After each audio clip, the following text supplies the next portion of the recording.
各位线上的同修，大家晚安，大家好，感恩大家来参加线上读书会。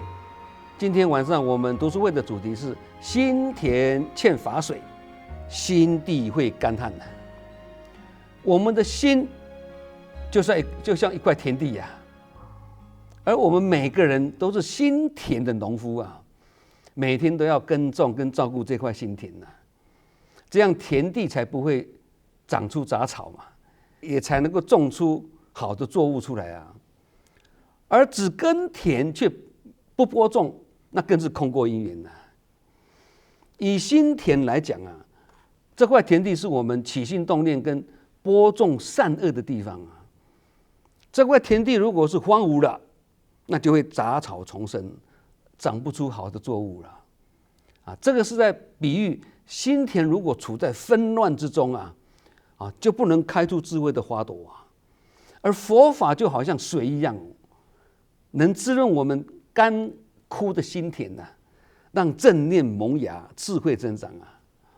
我们的心如果缺少法水的滋养，就会像荒田久旱一样啊，会干裂啊、焦躁啊、杂草丛生啊。那这个心田的杂草是指什么呢？就是指心中的烦恼啦、无明啦、贪嗔痴等等啊。听经闻法、静思共修等等，就是灌溉心田的方式啊。所以如果长期不闻法，就会心中无法而心灵脆弱啊。心地如果没有好好照顾呢，就会充满负面的思维，就好像杂草生出杂草一样嘛，对不对？那这个负面思维就是什么？贪嗔痴慢疑呀，叫做心中五毒啊。那听经闻法就是为了滋润我们的心田，不让它荒芜。正言上人也说啊，法譬如水嘛，对。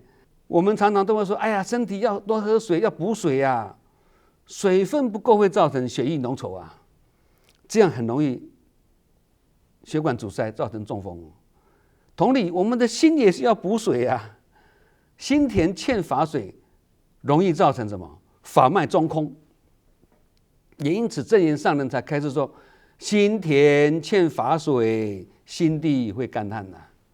那这句话是在提醒我们，要常常用佛法来滋润我们的心灵啊，否则心也会干涸跟皲裂啊。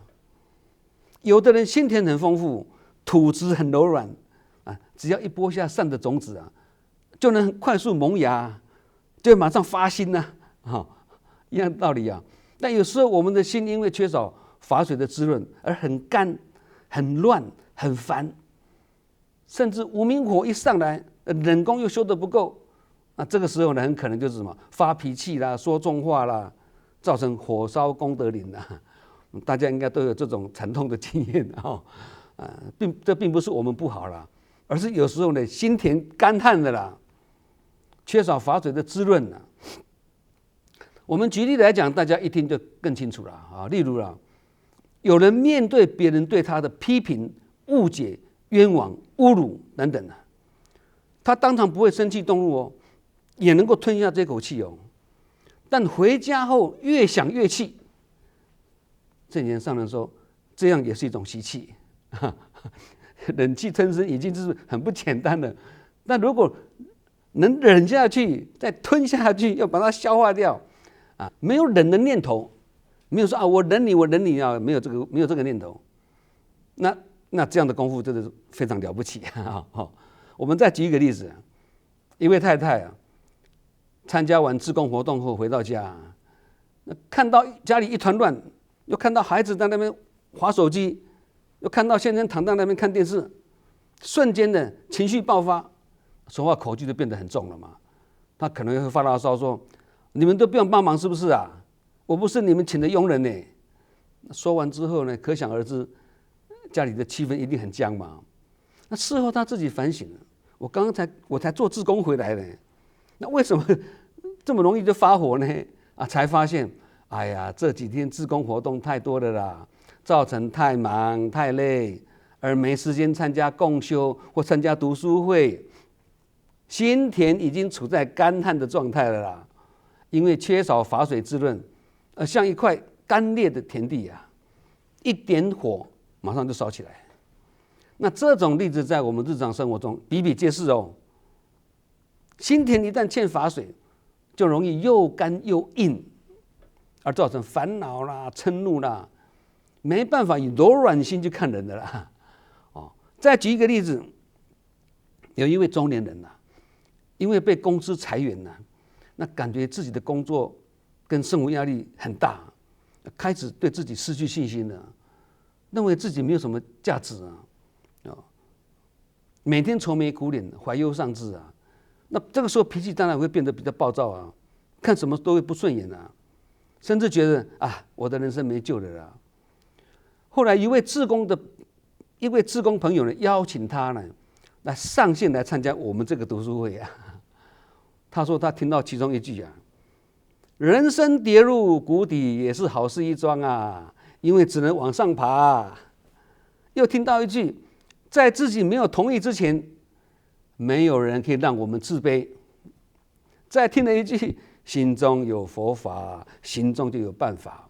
慢慢的，他觉得这个读书会所讲的都是正能量啊，参加这个读书会会有很好，就好像在什么普大法水啊，转大法轮啊，可以让原本干枯的心田呢，逐渐受到法水的滋润，而逐渐生机盎然，活过来啦。心灵经过一段时间的法水灌溉之后呢，现在他是一位事业、家业跟志业齐头并进的精进志工啦。哦，缩短来讲是这样子的，因为里面还有很多细节的啊。有一位年轻的志工啊，第一次负责活动，被年长的干部指出他很多缺失，甚至对他说话口气重了一点呢，口气不好了。于是呢，这个年轻人就萌生退意了，心灰意冷的说：“啊，算了啦，我好像不太适合这个工作了啊，不做总可以吧？”啊，其实不要说年轻的了，有些资深志工念头一偏差，也可能这样子讲啊，对不对？啊，这个是凡夫团体里面经常会发生的事情，见怪不怪。如果心中有法呢，就会体悟啊，别人对我们的批评，那是一种善意的鞭策。别人对我们的赞叹，那是一种同情的鼓励啊，所以要把赞叹当警惕嘛，对不对？同理啊，批评不是打击哦，而是灌溉幼苗成长的法水。心念上如果能这样子转啊，就是法水入心田的啦，自然就有心地好风光，对，因为法一旦入心了，那心中自然就会有好山好水啦，那这个就是好风水啦。好风水不是在外面啊，在里面啊。所以有人问上人啊，什么是风水？那这些上人回答：风从哪里来，水从哪里去，这个叫做风水。心中有好山好水，就是好风水啦。啊，并且说了，最好的观光景点不是在外面，而是在我们的内心深处啊。因为这个就是清净在源头啦。同样的道理啊。我们可以问啊，那法水从哪里来啊？对，这个有时候高僧大德一句话，师父一句话，就像一滴清水呢，啊，我们用心听进去，就好像清水滴入我们的心头，而化解的烦恼。有时候我们在共修的时候呢，啊，听到一段经文啊，突然让我们豁然开朗啊，而看开放下哦。有时候则是一句静思语，或是一个故事，都能让我们的原本干枯的心田呢，或冰封已久的心灵呢，重新活过来哦。那最好是多看大爱电视台的节目啦，并且加入大爱之友啦，里面都是暴增导正的讯息，这些都是正能量啊，都是法水的源头啊。只要转到这个清净的频道，清水都流到你家。那这样就是在祝福你家吉祥如意的啦。佛家说啊，心若有法，念念清凉啊；心若无法，念念烦恼。简单讲就是什么？万法唯心嘛，也就是运用之妙，存乎一心呐。这个道理啊。法华经有28品，其中第3品的譬喻品啊，跟第5品的药草玉品呢，就讲到很多法水滋润草木，跟法水滋润人心的譬喻哦，值得我们去深入体会啊。譬喻品是初步的铺陈，那药草玉品呢，是在说明众生的根基各不相同啊。雨水虽然平等的普降大地，滋润一切草木啊，但草木的高低大小就是各不相同啊，因此吸收雨水的那种能力也是各不相同啊。然而，不管是大草、小草都能够成长，就好像佛法一因说法，法随众生各得其解啊。也就是听法的人啊，不论根基是利钝啊，大家都能够受益啊。那用草木来比喻众生根基不同，也不整齐；用雨水来比喻啊，佛陀说法就如法语一般啊。虽然法语相同啊，没有选择啊，但听法者因为个人的领悟力不一样，所理解的当然也不一样啊。有人听到精髓啊，有人听到皮毛啊，有人甚至是有听没有懂啊。佛陀就好像云雨普降啊，那不分贵贱繁盛啊，或各类药草树木啊一样，都能够从中受益啊。那我们举例来讲，大家都更清楚了。例如啦，同一位老师讲课啦，学生的领悟力每个人不一样啊。有些学生当场听得懂啊，而且还能举一反三，甚至闻一知十啊。有些学生只能理解一半，有些学生则需要多次复习啊，才能够慢慢的明白啊。其实老师没有偏心啊，讲的都一样啊，差别就在于学生的理解力跟吸收力不一样，也就是根气不一样啊。同样的道理啊，医生开处方给病人，每个病人的体质不一样，所以服药的效果也不尽相同啊。有的人吃了药以后是药到病除啊，有的人需要长期的调理，有的人需要长期的换药调整啊。那刚刚讲的这个老师啦、医师啦，就跟佛陀或法师开示一样啊。我们能不能受益，这个跟学生、病人或佛弟子个人的体质或领悟力有关呢。有人听了一场法会就感动而落泪，下定决心改往修来啊。有的听了多年还是依然故我，表面上同闻佛法，同听法语，其实内在的心田土壤不一样，所以吸收也不一样。因此证言上人开始说，法譬如水，心譬如地，心田若干枯，就算天降法雨也难以滋润。心田是在内啊，稻田是在外。滋润稻田很容易啊，打水灌溉就可以了。但滋润心田不容易啊，不是外求，而是内求。佛陀要度化众生，也是要随其所看而为说法嘛。证言上人跟一些高僧大德，甚至孔子都是这样啊，都是观机斗教啊，因材施教啊。根茎小的吸水量不大，枝叶自然是不茂盛嘛。那根茎粗大的吸水量多，成长的速度就快，那不怕风吹雨打。所以小根基就好像小树，吸收的法水少；大根基就好像大树，吸收的法水就多。总而言之啦，即使是小草，也能在雨中生长啊。即使是根浅的众生，也能因为佛法的滋润而逐渐长大成树啊。